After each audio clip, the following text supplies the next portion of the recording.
दोस्तों, ये कहानी है उस इंसान की जिसके जीवन में हालात तो बहुत थे, लेकिन शिकायतें नहीं थीं। एक ऐसे लड़के की जिसने जिंदगी ने कभी आसान रास्ता नहीं दिया, लेकिन उसने हर मुश्किल को सीढ़ी बना लिया।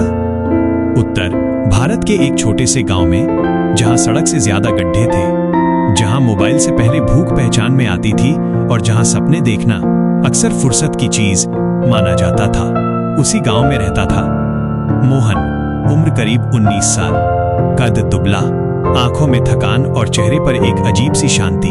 मोहन को लोग नाम से कम, काम से ज्यादा जानते थे। कोई कहता, अरे वही लड़का जो सब्जी मंडी में बोरे उठाता है। कोई बोलता, वही जो सुबह सुबह चाय की दुकान पर झाड़ू लगाता है। पर किसी ने कभी ये नहीं पूछा कि वो लड़का क्यों इतना चुप रहता है। मोहन के पिता एक ईंट भट्ठे पर काम करते थे, दिहाड़ी मजदूर। एक दिन भट्ठे की दीवार गिरी और उसी के नीचे मोहन के पिता दब गए। माँ कुछ साल तक लोगों के घरों में बर्तन मांजती रही, पर टीबी ने उसे भी छीन लिया। मोहन तब सिर्फ 13 साल का था। उसके बाद वह किसी सरकारी कागज में नहीं, बस लोगों की नजर में एक और अनाथ बन गया। रिश्तेदारों ने कहा, हम भी गरीब हैं, इसकी जिम्मेदारी कैसे लें? और मोहन अपने ही गांव में बेघर हो गया। मोहन की रातें कभी मंदिर के बरामदे में कटती, तो कभी बस स्टैंड की बेंच पर दिन में काम की तलाश। कभी बोरी उठाई, कभी नाली साफ की, कभी खेत में मजदूरी। जो मिला खा लिया, जो नहीं मिला पानी पीकर सो गया। लेकिन एक बात थी जो उसने कभी नहीं छोड़ी, ईमानदारी। कई बार लोग कहते, इतना काम करता है, थोड़ा बहुत उठा लिया कर, किसे पता चलेगा। मोहन बस मुस्कुराता और चुप हो जाता। गांव के चौराहे पर एक पुरानी सी चाय की दुकान थी, गुप्ता चाय वाले की।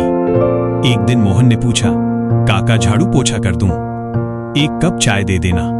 गुप्ता जी ने उसकी आंखों में देखा और कहा, ठीक है, पर रोज आना पड़ेगा। यहीं से मोहन की जिंदगी थोड़ी स्थिर हुई। सुबह दुकान साफ करना, दूध लाना, चाय बनाना सीखना। मजदूरी बहुत कम थी, पर इज्जत थी। और मोहन ने यही एक चीज नोटिस की।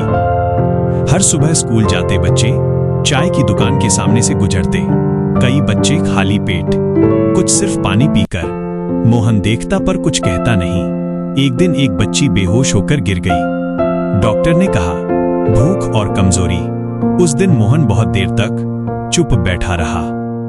अगली सुबह मोहन ने अपनी मजदूरी के 30 रुपए में से 10 रुपए अलग रखे, एक प्लेट पोहा बनाया और उस बच्ची को दे दिया। बच्ची ने पूछा, भैया पैसे? मोहन बोला, तू पढ़ाई कर, यही काफी है। अगले दिन एक और बच्चा, फिर 2, फिर 4। मोहन ने खुद का खाना कम कर दिया, पर बच्चों का नहीं।